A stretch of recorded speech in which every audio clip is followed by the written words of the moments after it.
Bâtiment unique en Europe de par son état de conservation remarquable, la Grosse Forge d'Aube fut construite dans la première moitié du XVIe siècle.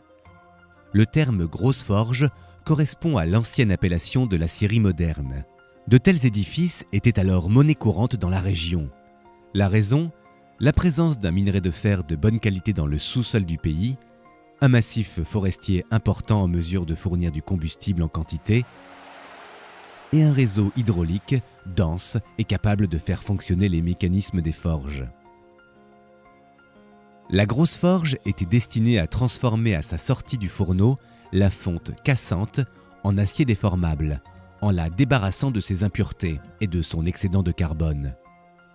Les barres de fonte étaient chauffées dans des fours à charbon de bois, alimentés en oxygène par des soufflets, puis travaillés manuellement au marteau par des ouvriers.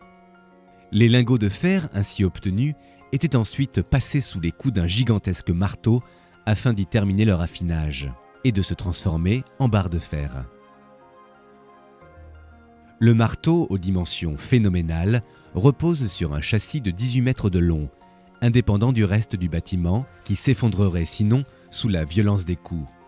Il est actionné par une prodigieuse roue à aube dont l'axe de bois et de fonte est conçu de façon à ajouter une action élastique au mouvement exercé par l'eau, celle-ci provenant du bassin de retenue situé en amont. Le déclin de la Grosse Forge, comme toutes celles de la région, s'amorça dès la fin du XVIIIe siècle en raison de la rareté des ressources en minerais et en bois, mais aussi de la concurrence de la sidérurgie lorraine. La Grosse Forge ne dut sa survie qu'à sa reconversion à la métallurgie du cuivre sous l'impulsion de l'industriel Mouchel.